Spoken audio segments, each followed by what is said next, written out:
네, 오늘 주일 예배를 오늘 이렇게 영상으로 이렇게 드리게 되었는데요. 동일한 은혜가 교회에 왔을 때뿐만 아니라 오늘 가정에서 드리는 예배에도 동일한 은혜가 있게 되기를 이렇게 원합니다. 코로나 때문에 이렇게 예배를 드리게 되는데요. 코로나 지금 의사나 환자 중에서도 또 간호사 중에서도 아마 그런 크리스찬들이 있을 터인데 정말 그런 동일한 하나님의 은혜, 주일의 은혜가 그분들에게도 또 있게 되기를 간절히 이렇게 소망해 봅니다. 오늘은 말씀 제목이 고향의 예수 배척입니다. 고향의 예수 배척 이야기하고 세례 요한의 어떤 죽음에 관한 본문인데요. 우리가 주일에 지금 마태복음을 우리가 계속해서 보고 이렇게 있는데 이 본문을 먼저 읽고 또 말씀을 나누도록 이렇게 하겠습니다. 우리 다 같이 성경을 이렇게 펴시고요. 자기 성경책을 펴시고 마태복음 13장 53절에서 14장 12절까지 같이 한 목소리로 읽도록 하겠습니다. 자, 53절부터 읽겠습니다. 예수께서 이 모든 비유를 마치신 후에 그곳을 떠나서 고향으로 돌아가사 그들의 회당에서 가르치시니 그들이 놀라 이르되 이 사람의 이 지혜와 이런 능력이 어디서 났느냐? 이는 그 목수의 아들이 아니냐? 그 어머니는 마리아, 그 형제들은 야고보, 요셉, 시몬, 유다라 하지 않느냐? 그 누이들은 다 우리와 함께 있지 아니하냐? 그런즉 이 사람의 이 모든 것이 어디서 났느냐 하고 57절 예수를 배척한지라 예수께서 그들에게 말씀하시되 선지자가 자기 고향과 자기 집 외에서는 존경을 받지 않음이 없느니라 하시고 그들이 믿지 않음으로 말미암아 거기서 많은 능력을 행하지 아니하시니라. 14장 1절 그때 분봉왕 헤롯이 예수의 소문을 듣고 그 신하들에게 이르되 이는 세례 요한이라 그가 죽은 자 가운데서 살아났으니 그러므로 이런 능력이 그 속에서 역사하는도다 하더라. 전에 헤롯이 그 동생 빌립의 아내 헤로디아의 일로 요한을 잡아 결박하여 옥에 가두었으니 이는 요한이 헤롯에게 말하되 당신이 그 여자를 차지한 것이 옳지 않다 하였음이라. 헤롯이 요한을 죽이려 하되 우리가 그를 선지자로 여김으로 그들을 두려워하더니 마침 헤롯의 생일이 되어 헤로디아의 딸이 연석 가운데서 춤을 추어 헤롯을 기쁘게 하니 헤롯이 맹세로 그에게 무엇이든지 달라는 대로 주겠다고 약속하거늘 그가 제 어머니의 시킴을 듣고 이르되 세례 요한의 머리를 소반에 얹어 여기서 내게 주소서 하니 왕이 근심하나 자기가 맹세한 것과 그 함께 앉은 사람들 때문에 주라 명하고 사람을 보내어 옥에서 요한의 목을 베어 그 머리를 소반에 얹어서 그 소녀에게 주니 그가 자기 어머니에게로 가져가니라. 요한의 제자들이 와서 시체를 가져다가 장사하고 예수께 아뢰니라. 아멘. 여러분 이제 오늘 저희가 처음으로 이렇게 영상으로 코로나 때문에 영상으로 이렇게 예배 드리는데요. 주일날 이렇게 교회에서 예배 드리지 않는 일이 이 기독교 역사에 없었기 때문에 어떠한 일이 있어도 주일 예배를 꼭 드렸기 때문에 사실 여러 가지 주장들이 있고 논란이 이렇게 있습니다.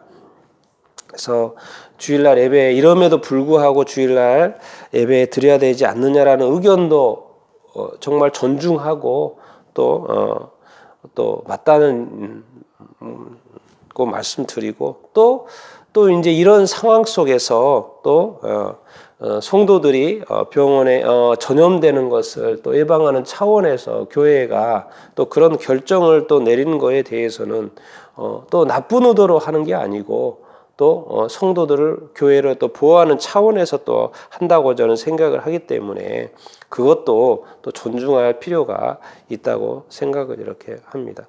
근데 저는 오늘 이런 어떤 이렇게 한번 생각을 해봤습니다. 이게 과거주의적인 관점에서는 사실 다 이 주일날 이렇게 영상으로 예배를 드리는 것이 우리가 위상할 수 이렇게 있습니다. 그러나 우리가 기억해야 될 것은 우리가 계속 이렇게 예배 드린다는 게 아니죠. 예, 지금 너무나도 이 코로나가 너무 확산되는 상황에서 일시적으로 중단한다는 차원으로 지금 이렇게 영상으로 예배를 드리는 부분은 그 관점을 이해를 했으면 좋겠고, 그러나 제가 오늘 좀 나눠보고 싶은 이 관점은 어떤 미래주의적인 관점입니다. 과거에 이렇게 했으니까 이렇게 했다는 것보다도 그것도 찬반 논란이 있을 수 있는데, 저는 오늘 미래적인 관점에서 또 이런 어떤 부분들을 우리가 생각을 해보면 어떨까 생각을 합니다. 미래주의적인 관점이라는 게 뭡니까? 주님의 다시 오심, 주님의 어떤 재림의 관점에서 이야기를 생각을 해보자는 것이죠. 주님이 종말의 때에 대해서 말씀하셨고 사도 바울도 종말의 때에 대해서 말씀을 이렇게 했지 않습니까? 그런데 정말 그 2000년 전에도 말했던 그 종말의 때가 어쩌면 지금 우리가 이 시대에 바로 그 예언되어 있던 그 종말의 때에 살고 있다는 생각을 여러분들은 하지 않으십니까? 예수님이 말씀하셨어요. 직접 말씀하시기를 예수님의 때는 분명히 노아의 때와 같을 것이다. 그렇기 때문에 갑자기 임할 것이다. 어떻게 보면 우리가 이게 주일 예배를 우리가 못 드리는 것은 이거 갑자기 그런 거죠. 누가 이것을 예상을 했습니까? 뭐 코로나도 우리가 예상을 못했지만 이 코로나 때문에 주일 예배를 우리가 교회에 가서 못 드린다는 생각을 우리가 감히 생각을 했습니까? 전혀 생각을 못했고 아무도 생각을 못했죠. 그래서 우리가 이 세 가지 관점에서 한번 생각을 해보고 이렇게 싶습니다. 우리가 지금 이제 회복해야 될 것은 우리가 지금 너무나도 습관적으로 우리가 교회에 가서 예배를 드리고 있지 않습니까?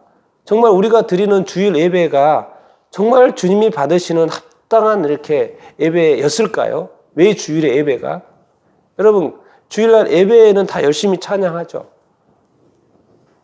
가끔씩은 주일 예배에 집중하지 못하고 조는 사람도 있고 심지어 핸드폰 보는 사람도 있고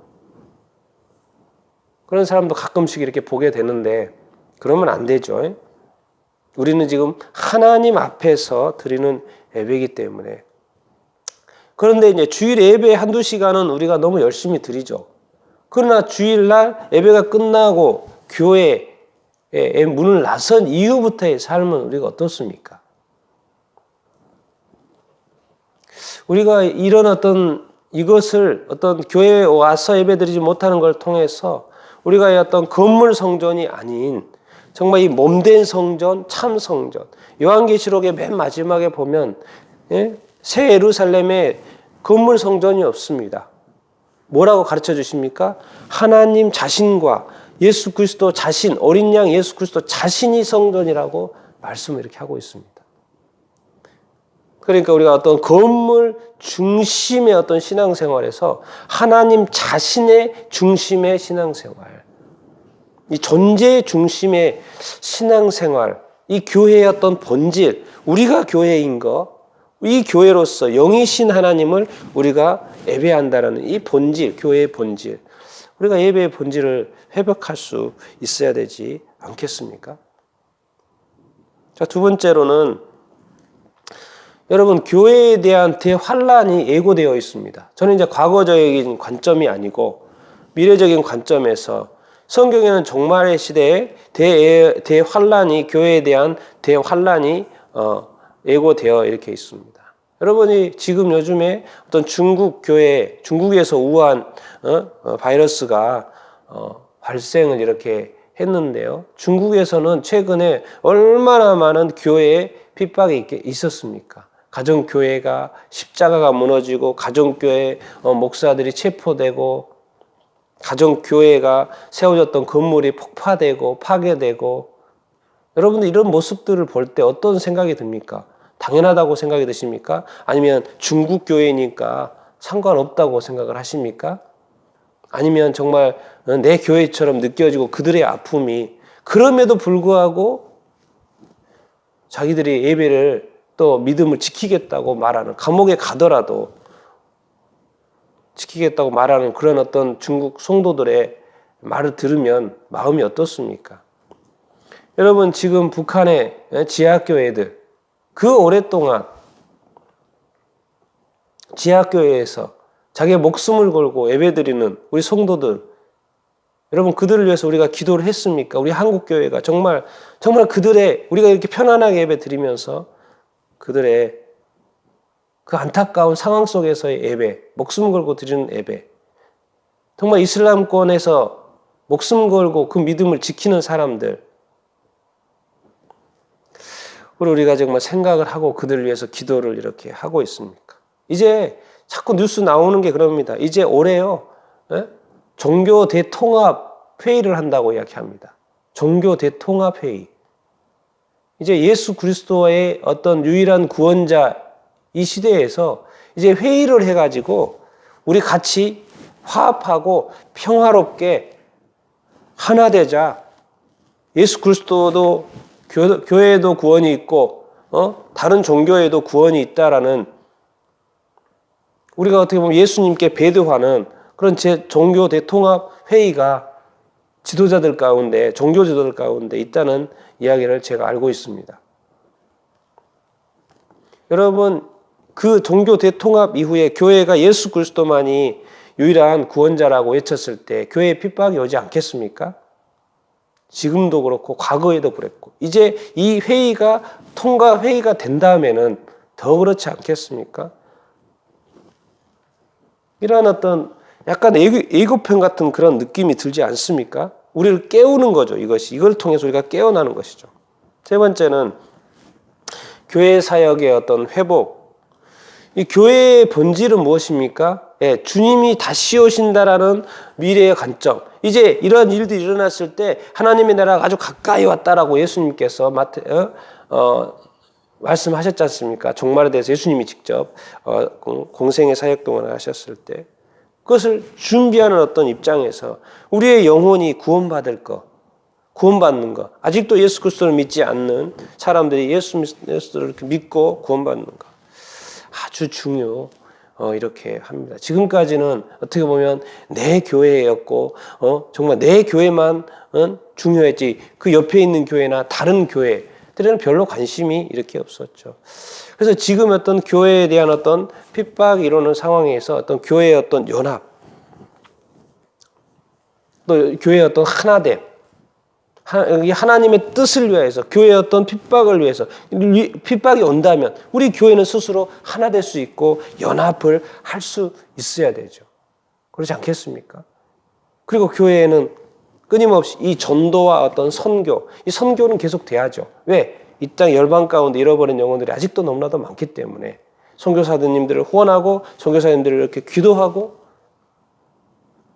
왜? 우리가 가서 못하니까. 우리는 편안한 가운데 예수 그리스도를 믿고 있으니까. 우리가 보내는 선교사로서 어떤 선교의 역할들, 끊임없이 영혼 구원에 대한 이 사실, 이 일들을 사역을 우리가 해야 되지 않을까. 그래서 우리가 좀 미래적인 관점에서 이런 교회를 가지 못해서 예배드리는, 잠깐이지만은 뭔가 하나님 아버지께서 뜻하시는 바가 있지 않을까 고민해보고 생각해보는 시간이 되었으면 좋겠고, 또 하나님의 어떤 뜻을 알아서 정말 우리가 이 교회가 정말 깨어났으면 좋겠습니다. 교회가 다시 한번 깨어나고 정말 확참신앙으로 회복되어지는 시간이 되었으면 좋겠습니다. 여러분, 오늘 말씀도 이렇게 보면은 그렇습니다. 그 예수님이 어떤 고향에서 배척받는 이야기인데요. 한번 그 부분을 좀 이렇게 보도록 하겠습니다. 자, 53장 마태복음 53장이고요. 53절, 54절 같이 한번 읽어보도록 이렇게 하겠습니다. 예수께서 이 모든 비유를 마치신 후에 그곳을 떠나서 고향으로 돌아가사 그들의 회당에서 가르치시니 그들이 놀라 이르되 이 사람의 이 지혜와 이런 능력이 어디서 났느냐. 예수님께서 사역을 하시다가 이제 고향으로 갈릴리 사역을 지금 하시고 하시는 중에 고향으로 이제 잠깐 방문을 이렇게 하셨어요. 그래서 이제 회당에 가서 가르치셨죠. 예수님도 돌아다니시면서 사역을 하면서 회당에서 가르치셨듯이 고향에 돌아와서도 회당에서 이제 가르치셨어요. 그런데 이제 그들이 놀라워하는 거죠. 그들이 누구겠습니까? 고향 사람들이죠. 뭐요? 이 사람의 지혜와 이런 능력이 어디서 났느냐? 그들은 지금 어떤 예수님을 기억하고 있습니까? 예, 이 예수님으로 기억하고 있는 거죠. 그러니까 놀라워하는 거예요.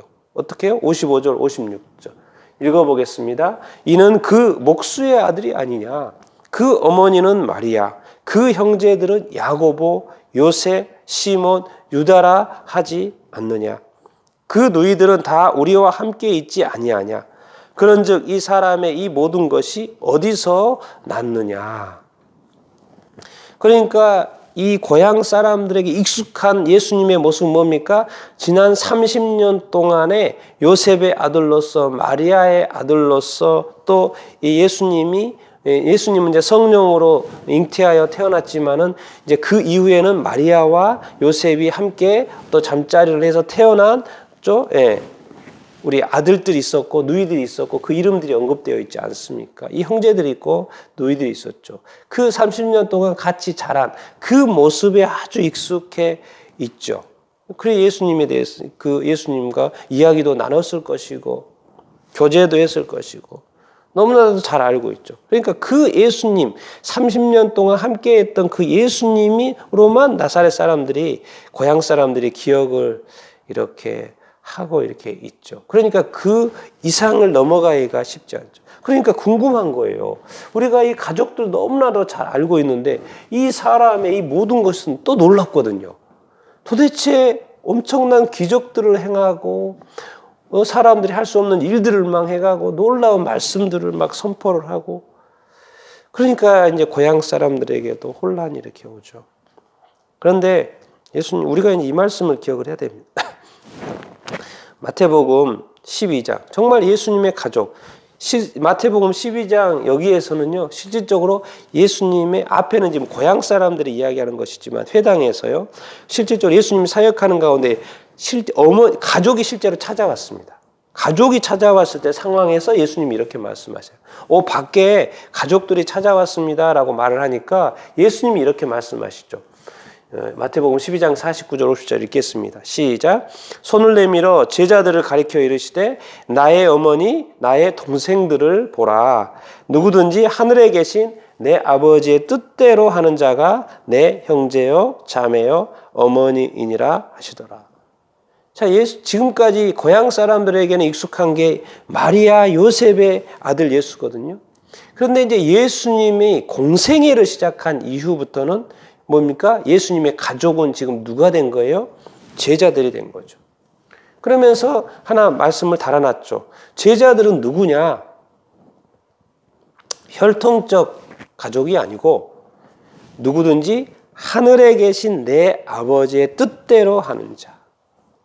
하늘의 아버지 뜻대로 하는 자가 무슨 뜻입니까? 예, 하나님께서 보내신 그 아들 예수 그리스도를 믿고 예수 그리스도를 따르는 자가 아니겠습니까? 그게 하나님의 뜻이 아니겠습니까? 그 아들을 믿고 하나님을 믿는 것. 누구든지 하늘에 계신 내 아버지의 뜻대로 하는 자, 행하는 자, 그 말씀을 지켜 행하는 자가 바로 제자들인데 그 제자들을 바로 내 형제요, 자매요, 어머니라고 말씀하고 있습니다. 이것을 뭐 영적 가족이라고 할 수 있고 천국 가족이라고 할 수 있겠죠. 그래서 예수님이 말씀하시는 건 천국 가족. 그런데 지금 고향 사람들에게는 뭡니까? 혈통적 가족에 대한 생각이 30년 동안 너무나도 바뀌어 있기 때문에 놀라운 예수님의 이 사역을 보면서도 사실 받아들이기가 쉽지 않은 것이죠. 뭐 이해가 되죠. 예, 이해가 되죠. 예. 그런데 예수님께서는 영원히 마리아의 아들 요셉의 아들로 남아있지 않고 앞으로도 영원히 그럴 일이 없죠. 예, 재림예수는 뭡니까? 예수님은 하나님의 모습으로 오시죠. 더 이상 인간이 아니시죠. 우리가 이 부분을 생각을 할 수 있어야 이렇게 합니다. 지금도 여전히 한때 마리아의 아들 요셉의 아들이었던 사실이 있었던 것이지 그것이 영원히 된다는 것이 아니죠. 지금은 하나님의 아들이시고 하나님이시고 우리의 구원자고 우리의 주인된 분이시라는 관점으로 바뀌어야죠. 이 옛날에 혈통적 가족에서 이제는 뭐죠? 영의 가족, 천국의 가족의 관점으로 이 제자의 관점으로 빨리 넘어와야죠. 그게 어떻게 보면 구약이고 신약이고 구약에서 신약으로 넘어와야죠. 신약 시대에서 구약으로 자꾸 넘어가려고 갈 필요가 없죠. 이런 관점을 그렇기 때문에 이 어떤 사고 전환이 안 되다 보니까 뭐죠? 57절, 58절 이런 결과가 나오죠. 같이 읽겠습니다. 예수를 배척한지라 예수께서 그들에게 말씀하시되 선지자가 자기 고향과 자기 집 외에는 존경을 받지 않음이 없느니라 하시고 그들이 믿지 않음으로 말미암아 거기서 많은 능력을 행하지 아니하시니라. 예, 당연히 그러다 보니까 예수님을 배척하게 되는 것이고 또 예수님도 말씀하세요. 선지자가 자기 고향과 자기 집 외에서는 존경을 받지 않음이 없느니라. 선지자는 다른 데 가서는 환영을 받는데 이상하게 고향과 자기 집에서는 존경을 받지 못하고 환영을 받지 못한다고 말씀을 이렇게 하고 있고 실질적으로 그러고 있지 않습니까? 예수님이 쫓겨나는 것이고. 근데 58절에 이렇게 말씀하시죠. 그들이 믿지 않음으로 말미암아. 정확히 표현하고 있죠. 그들이 왜 이렇게 예수님을 배척하는 것입니까? 왜 예수 그리스도를 믿지 않는 사람들을 안 믿는 사람들을 그렇게 싫어하는 것이에요? 예수 그리스도를 믿지 않기 때문에. 예수 그리스도를 구원자로 하나님의 아들로 받아들이지 않기 때문에. 왜 유대인들은 아직도 예수 그리스도를 이렇게 메시아닉 지금 예수 믿는 유대인들 그 메시아닉 주 유대인들에 대해서 왜 그렇게 핍박을 합니까? 예수 그리스도를 믿지 않기 때문에.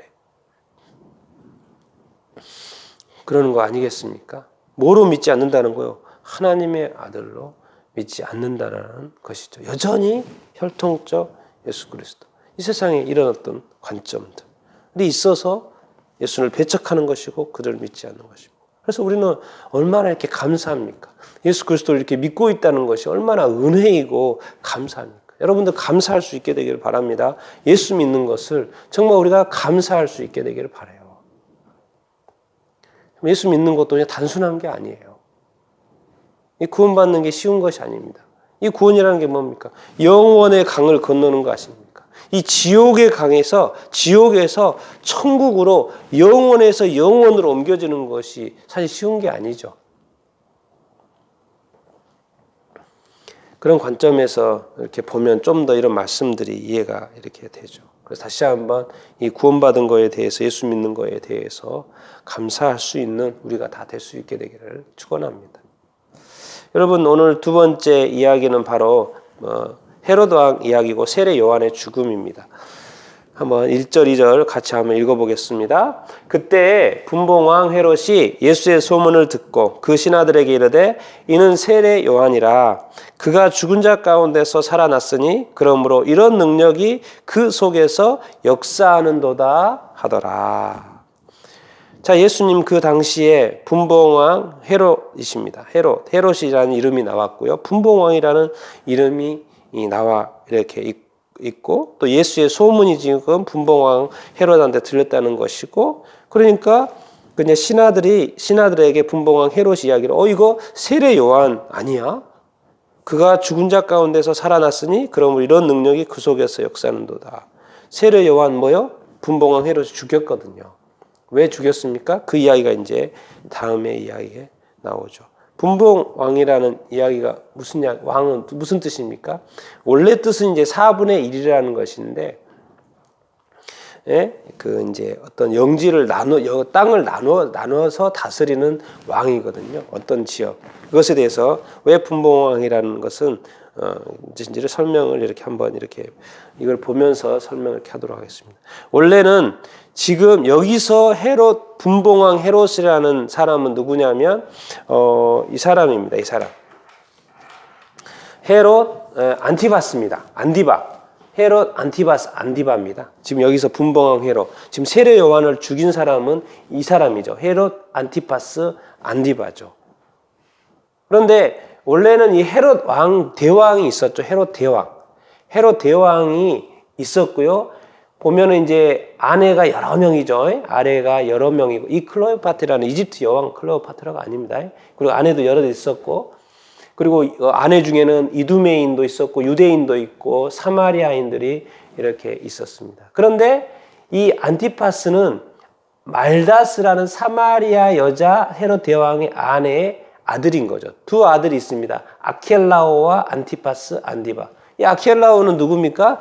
예수님께서 태어나가지고 살기 위해서 이집트로 갔지 않습니까? 부모하고 가서 이제 왕이 죽었으니까 돌아오려고 했을 때 그때 왕이 누구였어요? 아켈라오였죠. 아켈라오. 그리고 아켈라오는 아주 악한 왕이었거든요. 그래서 어디로 갑니까? 저기 나사렛 갈릴리로 가죠. 예. 베들레헴으로 돌아올 수가 없어서 이 아켈라오가 너무 악한 왕이어서 저 위쪽 나사렛으로 가게 돼서 갈릴리 나사렛 사람이 되는 그런 어떤 성경 말씀이 나오지 않습니까? 그리고 또 동생 안티파스 안디바. 그래서 예수님 이제 이 사람은 빨리 이제 폐위가 되는 거고요. 제가 다음 장에 설명할 텐데 이 안디바스가 BC 3년부터 AD 39년까지니까 예수님이 AD 30년까지 보통 돌아가셨다고 이렇게 하지 않습니까? 그러다 보니까 세례 요한 죽음과도 관련이 되어 있고 예수님과의 사역의 가운데도 아주 밀접한 관련이 있는 사람이 이제 이 사람 이렇게입니다. 헤롯 안티파스. 헤롯 왕하지만 거기에는 헤롯 안디바인 거죠. 헤롯 안티파스. 그런데 오늘 이야기는 뭡니까? 이 헤로디아하고 결혼하는 거였거든요. 그러면 이쪽 라인에 아리스토스 블루스라는 왕, 이 사람의 딸인 거죠. 딸. 근데 이 헤로디아가 헤롯 왕 필립하고 결혼을 하죠. 그래서 딸을 누가 낳습니까? 살로메가 나죠. 그래서 오늘 이 장면에서 춤추는 딸의 이름이 살로메인 거죠. 살로메. 그런데 이 헤로디아하고 헤롯 안티파스하고 결혼을 한 일. 그래서 세례 요한이 그것에 대해서 옳지 않다고 지적한 일. 이것을 지금 오늘 이렇게 이 그래프로 이 그림으로 좀 보고 이해를 하면 쉬워서 이렇게 설명을 이렇게 드립니다. 그러니까 이 분봉왕이라는 거, 분봉왕이라는 거 일종의 어떤 영주입니다. 헤롯 대왕이 있을 때는 왕으로서의 어떤 그 지역을 다스려는 그런 개념이 있었는데 헤롯 대왕이 죽은 다음에서는 로마에서 그냥 나누어버린 거죠. 이 네 지역으로 나눠서 관할을 하게 되어 있죠. 그래서 이쪽 지역은 이제 그 당시에 본디오 빌라도, 로마 지칼로서 본디오 빌라도, 그리고 이제 헤롯 안티파스가 지금 다스리는 지역은, 통치하는 지역은 여기요. 갈릴리 지역하고 이쪽은 베레아 지역입니다. 베레아 지역. 이쪽 두 지역을 다스리는 것이고, 이 아빌레레라는 지역은 바로 루사아나라는 사람이 다스리는 것이고, 이두레나 드로운 이곳, 이쪽 지역은 헤롯 필립 2세가 다스리는 지역으로 이렇게 분리 통치를 하는 구조로 헤롯 대왕이 죽은 이후에 이렇게 하고 분할 통치를 이렇게 하는 구조로 갔습니다.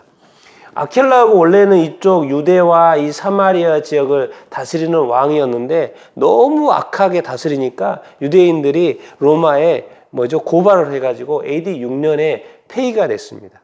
AD 6년에 폐위가 됐어요.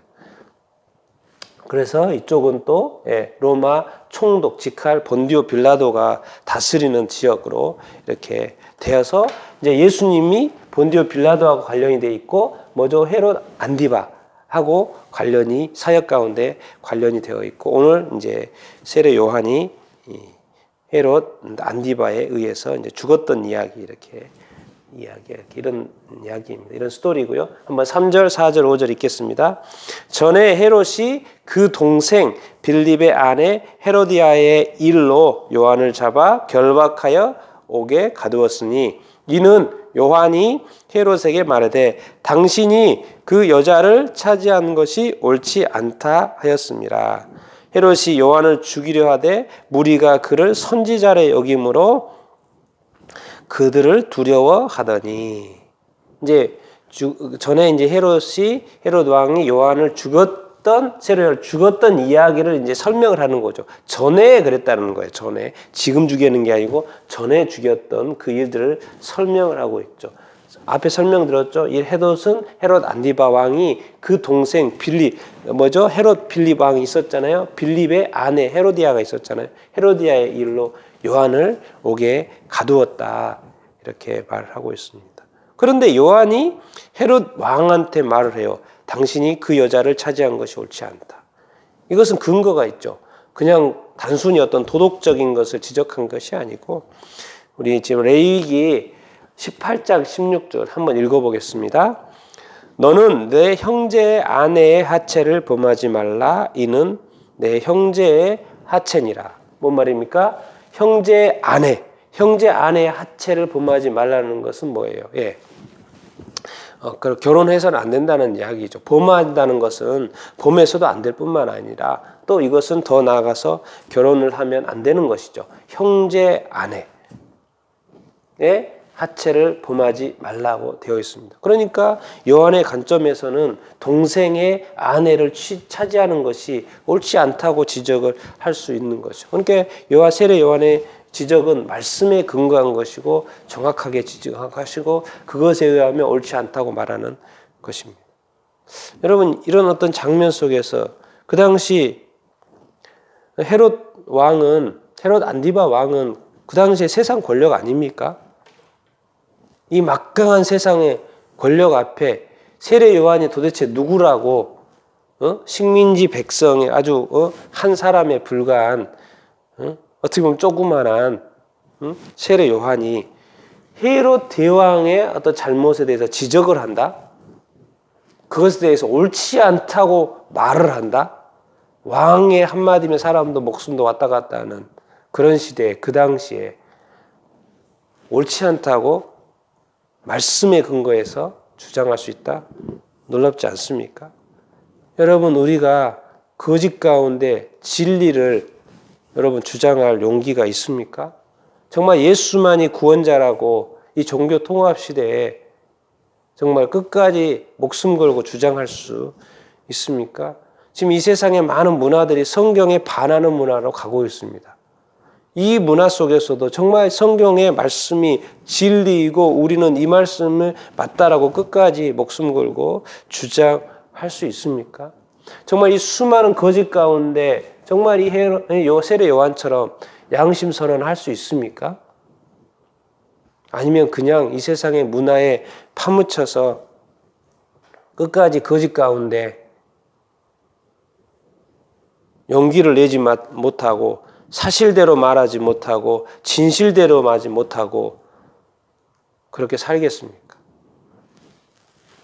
감옥에 가는 것이 두렵습니까? 여러분 이런 것들을 생각을 해야죠. 세례 요한이 정말 용기 있는 사람이고 담대한 사람입니다. 옳지 않은 것은 옳지 않다. 단순히 자기 의견이 옳지 않다는 게 아니고 하나님의 관점에서 말씀의 관점에서 옳지 않다고 담대히 주장할 수 있는 세례 요한이었던 것이죠. 난 여러분들도 정말 이 예수 그리스도의 진리, 하나님의 진리 얼마나 중요한 것인지를 알고 또 믿고 단순히 어떤 내 안에 있는 믿음만이 아니라 정말 고백할 수 있고 선포할 수 있는 믿음이 되기를 바랍니다. 사람을 두려워하지 말고 하나님을 두려워하는 인생을 신앙생활을 할 수 있게 되기를 바랍니다. 세례 요한이 좋은 모범이 되는 것이죠. 자, 6절 7절 읽겠습니다. 마침 헤롯의 생일이 되어 헤로디아의 딸이 연석 가운데서 춤을 추어 헤롯을 기쁘게 하니 헤롯이 맹세로 그에게 무엇이든지 달라는 대로 주겠다고 약속하거늘. 사실 헤롯은 기뻤죠. 생일이고 또 많은 사람들을 초대하고, 그래서 또 헤롯의 딸이 춤추는 것까지, 헤로디아의 딸이 춤추는 것까지 얼마나 좋은 분위기입니까? 여기 어디 뭐 나쁜 의도가 뭐가 있겠습니까? 다 기분 좋은 시간이고 즐거운 시간이고, 또 평소에 또 작년에 했던 그런 어떤 생일 축하, 올해도 또 맞이해서 생일 축하하고 있는 어떤 상황입니다. 그런데 한 가지 달라진 게 있어요. 이런 좋은 상황 속에서 맹세하는 사건이 하나 발생을 해요. 맹세를 해요. 맹세는 뭐예요? 지켜야 되는 것이죠. 그에게 무엇이든지 주겠다라는 거예요. 기분이 좋으니까 그렇게 약속할 수 있죠. 그런데 이 맹세도 잘해야 되고요. 사실 이제 이 맹세는 예수님이 이 땅에 오셔서 맹세는 하지 말라고 했어요. 구약의 율법에서 맹세를 하라고 다 했는데, 예수님이 이 땅에 오셔가지고 이 맹세를 잘못해가지고 잘못된 일들이 너무나 많아서 그런지 맹세를 하지 말라고 예수님이 말씀을 하셨죠. 구약에도 아주 맹세에 아주 잘못된 사례가 두 가지가 이렇게 있는데, 첫 번째로는 사사죠. 사사기 11장에 보면 사사 입다 이야기가 나옵니다. 한번 쭉 읽어보겠습니다. 시작. 이에 여호와의 영이 입다에게 임하시니 그가 여호와께 서원하여 이르되, 주께서 과연 암몬 자손을 내 손에 넘겨주시면 내가 암몬 자손에게서 평안히 돌아올 때에 누구든지 내 집 문에서 나와서 나를 영접하는 그는 여호와께 돌릴 것이니 내가 그를 번제물로 드리겠나이다 하니라. 입다가 미스바에 있는 자기 집에 이를 때 보라, 그의 딸이 소고를 잡고 춤추며 나와서 영접하니 이는 그의 무남 동료라. 자, 이제 사사기 때문에 뭐죠? 여호와의 영이 임했죠. 하나님의 성령이 입다에게 임해서 그 사사 시대 주변의 많은 민족들과의 전쟁 속에서 또 구해내는 것이죠. 그렇기 때문에 자기 입다의 힘으로 어떻게 이 모든 일들을 하겠습니까? 그래서 하나님께서 하나님의 영을 사사에게 부어준 거죠. 입다에게도 마찬가지입니다. 사사시대 사사들에게도 다 그렇고, 사사도 이제 성령의 또 임함을 받은 사람이에요. 그럼에도 불구하고 이제 이런 소원을 이렇게 합니다. 여호와께 소원을 해요. 소원을 한다는 것은 뭐예요? 지켜야 되는 것이죠. 이제 암몬 자손과의 어떤 싸움, 전쟁 이런 있는 거예요. 그래서 이기게 해달라는 것이죠. 그래서 내가 이겼을 때 이건 하나님의 도움이니까 내가요 뭐예요? 이제 평안히 돌아올 수 있게 되는 것이잖아요. 이스라엘을 이제 이 전쟁에서 이겨서 얼마나 기쁘게 정말 이렇게 돌아오겠습니까? 근데 이런 맹세를 하죠. 누구든지 내 집 문에서 나와서 나를 영접하는 자는 번제물로 드리겠다는 거예요. 누구한테요? 하나님한테 드리겠다는 것이죠. 그런데 이제 31절에서 바로 띄어서 34절에 누가 제일 먼저 나옵니까? 자기 딸이 나와요. 속고치면서 자기 딸이 나와요. 소원은 했죠. 안 지킬 수는 없죠. 그래서 딸도 이것을 알죠. 그래서 딸이 나한테 이걸 알기 때문에 2개월만 달라는 거죠. 성경에 보면 사사기에 보면 2개월만. 그래서 2개월 후에 번제로 바치죠. 기쁘게 바쳤겠습니까? 입다가 눈물로 바쳤겠죠. 잘못된 소원인 거죠. 굳이 그럴 필요가 없었는데. 지금 이 헤롯 왕의 이 고민도 이걸 거예요. 왜? 이런 결과가 나올지를 몰랐거든요. 자기 딸이 나올지를 몰랐거든요. 그렇지 않겠습니까? 그러니까 이 서원을 한 거죠. 이 헤롯 왕도 그래서 이 맹세를 한 거죠. 서원과 맹세는 다 지켜야 되는 것이죠. 우리 8절 9절 읽어보겠습니다. 그가 제 어머니의 시킴을 듣고 이르되 세례 요한의 머리를 소반에 얹어 여기서 내게 주소서 하니 왕이 근심하나 자기가 맹세한 것과 그 함께 앉은 사람들 때문에 주라 명하고. 그러니까 이 헤로디아의 딸이 세례 요한의 머리를 주라고 할지는 생각을 못한 거죠. 맹세는 했는데 하지를 못하는 거죠. 사람의 목숨이잖아요. 그리고 세례 요한을 지금 헤로드 왕은 선지자로 여기서 두려워하고 있는 상황이거든요. 그런데 맹세를 했어요. 그러니까 당연히 왕이 근심할 수밖에 없죠. 맹세한 것과 그 사람들. 왜? 지금 그 맹세하는 자리에 둘만 있었으면 넘어갈 수도 있는데 지금 많은 고관들을 초대한 상황에서 그들 앞에서 한 맹세이기 때문에 왕의 채통도 있고 권위도 있고 이것을 어기면 또 문제가 되지 않습니까? 그래서 결국에는 이렇게 요한의 머리를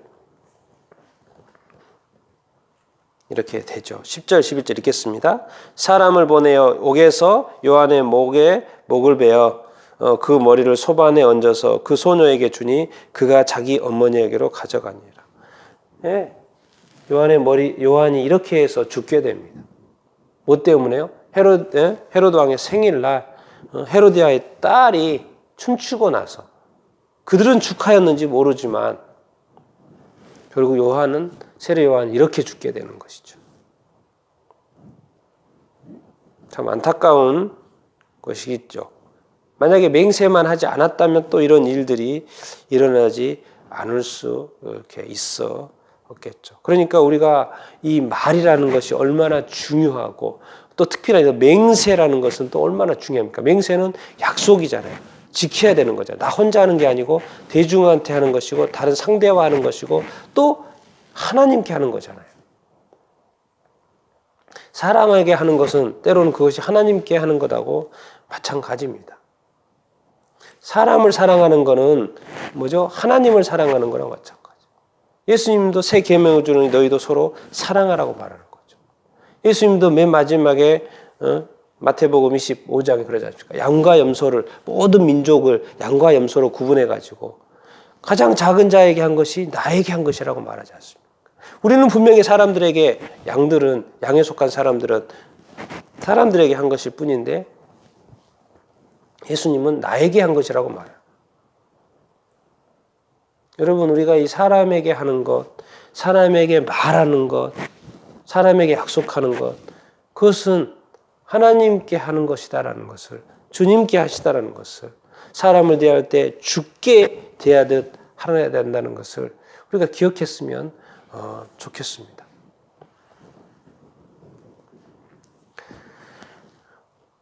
오늘 마지막 절입니다. 같이 읽겠습니다. 요한의 제자들이 와서 시체를 가져다가 장사하고 가서 예수께 아뢰니라.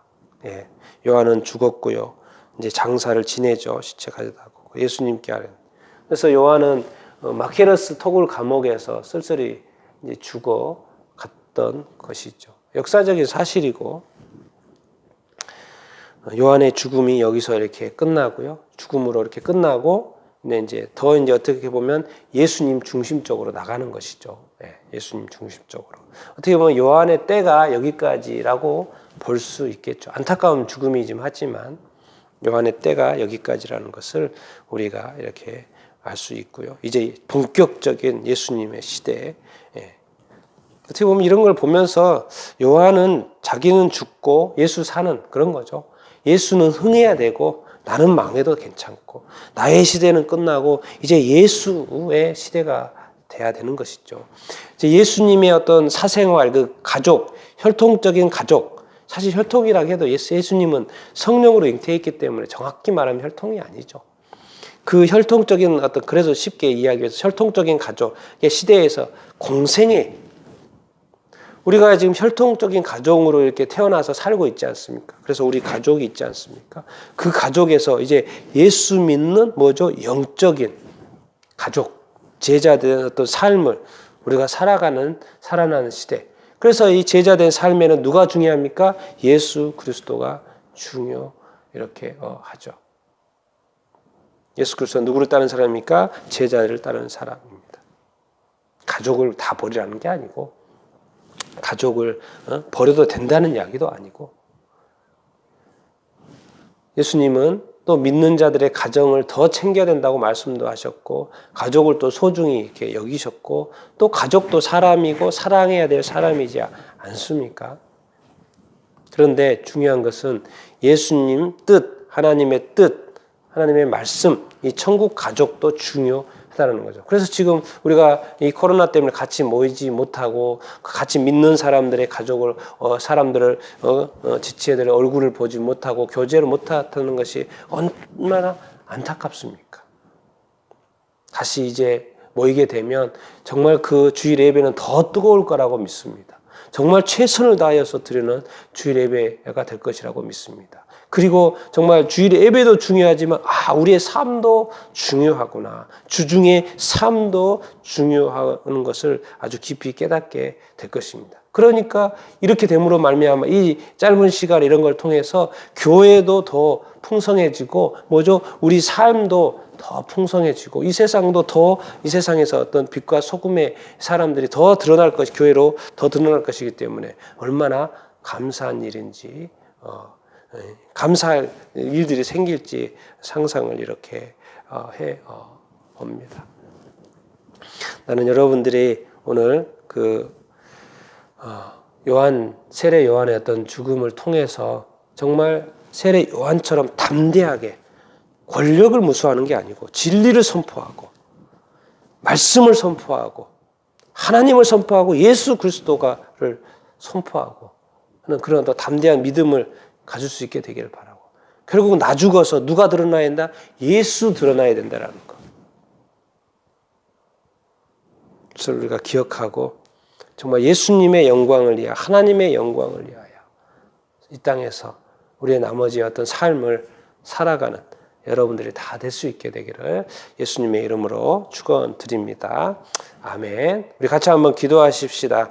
하나님 아버지, 우리가 정말 이 땅에서 예수 그리스도의 제자로서 정말 온전한 삶을 세례 요한처럼 살아갈 수 있도록 인도하여 주시옵소서. 우리가 이 땅에서의 어떤 삶을 정말 하나님 교회의 어떤 본질로서 살게 하여 주시옵시고 영이신 하나님을 우리가 영과 진리로 온전히 예배하되 교회 안에서뿐만 아니라 교회 밖에서도 세상 속에서도 빛과 소금된 역할로서 살아갈 수 있고 그래서 세상 속에서도 하나님 아버지 앞에 영광 올려드리는 삶을 살 수 있도록 인도하여 주시옵소서. 우리 잠시 기도하고 제가 마무리 기도 이렇게 하도록 하겠습니다. 같이 기도하겠습니다.